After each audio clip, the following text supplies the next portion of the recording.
Hey guys, and welcome to the channel. If you haven't already, please make sure that you like, comment, and share the vids, and of course, subscribe. Thank you very much. Okay, let's go straight into this because I want to touch upon some of the fights on the undercard of AJ Pulev that I haven't touched upon, as you would have seen if you have watched my AJ versus Pulev reaction video, which was done with a 24/7 boxing highlight. Check out his YouTube channel if you haven't done so already.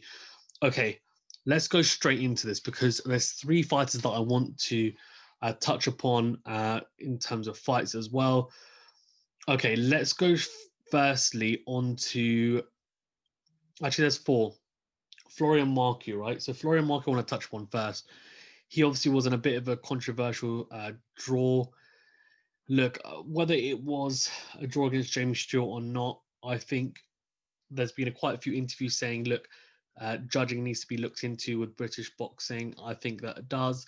I had him winning by 2 or 3 rounds, to be honest with you. He boxed quite well. It's interesting that he can go southpaw as well. He can box southpaw or orthodox, so he can switch it. But yeah, I mean, in terms of how well he boxed, I thought he boxed quite well. Um, I just think it's one of those things, right?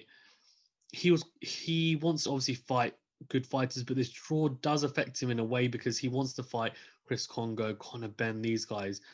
It's going to be difficult now to get those fights. He'll need to have one or two impressive performances to really get in with those guys. I know Jack Charlton, sorry, not Jack Charlton, that's footballer, Ryland Charlton, who beat Joe Lords, was being touted, as I said.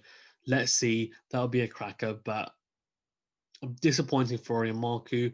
I think it was disappointing that you didn't see him get out of there, but Jamie Stewart should not be underestimated. He looks a very decent boxer, and I'm sure Matchroom may look to take him on and maybe build him up as well. Who knows how far he can go, but I don't think he will be a world beater, but look, he can still rise up domestically, even European, who knows. Okay, let's move on then to the three fighters that I really want to touch upon. So firstly, let's go into Martin Bakole. Martin Bakole fighting against Sergey Kuzmin. Both these guys, whoever wins, is now looking at pushing on to world honors at some point next year, or I guess early 2022 is what they're looking at. So Martin Bakole started off for me very, very well, pumping up the jab very well. Um, he has a surprisingly good inside game for someone who moves and like him and his size. But he was boxing very well, I thought, at the start. Whether he got tired or whether it was a bit of laziness, but I don't know. But later on in the fight, Kuzmin came into it more, threw some really good right hands.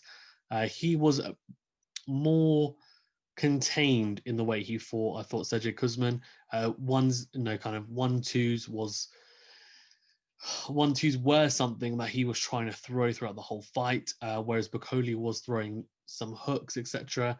Both pretty stagnant, not very light on their toes, and you can see the gap between the elites like Joshua and Fury and these guys. And I'm going to be honest with you, if someone like Martin Bakole wants to win a world title, he will need to improve, especially his movement. His head movement was quite good at the start. It did deteriorate. But let's not take anything away from him. This was a very good win. Sergey Kuzmin, I've seen him fight live. I saw him fight against David Price. He's a dangerous fighter. Both fighters only lost once to Michael Hunter, and Sergey Kuzmin had never been knocked out. Look, this is a pretty comfortable decision for Martin Bakole, and I think he can go on now from here and look to see who he can fight. Someone like Derek Chisora is a very good fight for him to see where he's at and see, look, if you can get past Derek Chisora, then you know, okay, I'm now in with the big boys, the top tens. Who knows? Let's see how it goes, but I think he'll be very happy to have got there. He got a WBC international belt, so that will help his ranking as well with the WBC, especially. But look, I think he needs to get a move on. He's not the youngest Martin Bakole as well, so hopefully they move him quickly. And yeah, let's see. Let's see how he does. But kind of similar to Joe Joyce, he looks a bit plodding, but they're both very effective boxers, I would say. And Martin Bakole, that's very, for me, It was a 50-50 fight, and it was so in the end an impressive performance from him. Okay, let's go on to Hughie Fury. Hughie Fury is the first round, right? I just watched him and I just thought to myself, he just looks so awkward, and not awkward in a good way. But after that first round, I'm going to be honest with you, he looked a lot better. A lot better. I've never seen him so aggressive in a fight. I think he's trying to prove a point that, look, I'm not just someone who's going to box. I can box and also move forward and be aggressive and cause pressure, and make it hard for my opponent, not just box on the back foot, kind of dance around. And I think he proved that he has different elements to his game and he's not just a one-dimensional fighter. That was important. Mariusz Wach, a very tough competitor. It would have been nice to see Hugh Fury get that knockout. The one thing that worries me a little bit about him is his lack of power, Hugh Fury, because at the lower levels domestically, he knocks people out. You're kind of, low tier European, he knocks people out. But at this kind of fringe world level, he's not knocking anyone out. And it kind of makes me think that he hasn't even really hurt anyone at this level. So let's see how he goes. Let's see how he does. I think someone said that maybe they should put him in a Boxing Talk with Ade. Go and check out his channel. A really good. He actually is one of the reasons why I started doing this. He said that maybe put him in with the European champ, who, to be honest, is Joe Joyce at the moment, isn't it? So maybe not with him, but Agit Carbayel. He was European champion. He's kind of that European to fringe world level. And if he can beat him convincingly, then look, he's doing well and he needs to keep improving. He's only 26 still. He's had some very, very big fights already in his career. He's already challenged for a world title. We're in a contentious decision, which some people thought he had won. But look, he's improving. It's good. He's got different dimensions to his game. I think that cut though above his eye, it's the same cut it looked like that he got against Pulev. They need to sort that out. Obviously, his opponent's getting cut there. I don't know why. It was a head clash, but yeah, they've got to be careful with that. Mariusz Wach is tough, so to not get stoppage is not the end of the world. But look, I think Hughie Fury now, he's obviously trying to get out of the shadow of Tyson, which is fair enough. I just think it's a difficult one because he does seem to be a kind of a rough diamond at the moment. He seems to have everything to a degree, except for that punch power, and that does worry me a little bit because I feel like the higher you rise up, the more people are used to people having good or big power, and the fact that he doesn't means that as he rises up to the world ranks, people are not going to respect his power.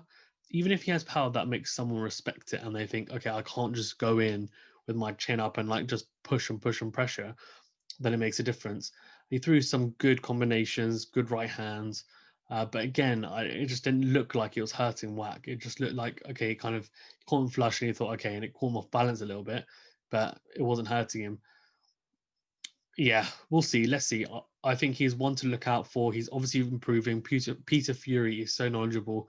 He obviously believes in his son, which is 100% fair enough. And it's just interesting to see he's part of that group of heavyweights who are going to be trying to push now onto that world stage again very soon. And he's part of that flock of heavyweights. So, I mean, you need to think. I think for me, it's thinking about, okay, if you put him in with a Hrgovic, is he going to win? If you put him in with Joe Joyce, is he going to win? And I don't know. If I could safely say, yeah, he's going to win those, then you're saying, okay, we've got a world champion on our hands. But the fact I'm not sure means I'm not sure. That's the thing. I don't know. There's some exciting heavyweights that are around, so let's see. Okay, let's move on then to the person that I want to talk about last but not least, in Lawrence Okolie. Okay, the guy who fought was unbeaten, as I said, padded record, Jezewski. This this was carnage. First round, he's taken a knee because Lawrence Cody's hit him with a body shot. Really, really good body shot, by the way. And then just knocks him out. I think it's the third round. And look, man, I just think it's a complete mismatch. Obviously, they're not sure. They're trying to get someone, and unfortunately, he wasn't able to get capture the world title when he was obviously supposed to face Glowacki originally, but he tested positive for COVID-19. Jezewski, though, what do you guys think? Do you think I'm being a bit harsh? I don't think I am. I just think there's levels, and obviously you can have a great record, but have fought no one. So second round, it wasn't even third round, second round. I don't know, man. But Lawrence Okolie, he does look a lot better, I have to say. Especially under Shane McGuigan, looks solid. Really good. We know he's got power that transcends his ability anyway, let's be honest. But at cruiserweight, he's knocking anyone out. If he catches them flush, 100%, he is that dangerous. And someone said to me, look, if he was from somewhere else, if he was from, I don't know, the US or Ukraine, etc., we would be raving about him. But because we're from the UK, we kind of moan about it. I kind of agree to a degree because he is quality in terms of he's exciting. He's exciting. Limited amateur background, limited experience. He's improving every time, similar to Joshua, who, look, he's a different level, but it's similar in the sense that they're both still learning and improving, and they're still, learning on the job. And Lawrence Okolie is good. I see him beating Glowacki and maybe unifying someone like Bradis. I think is really interesting, but we'll see how it goes. But for me, Okolie, really, really, really impressive performance. Let's see him now get that world title shot, become world champion, and then push on.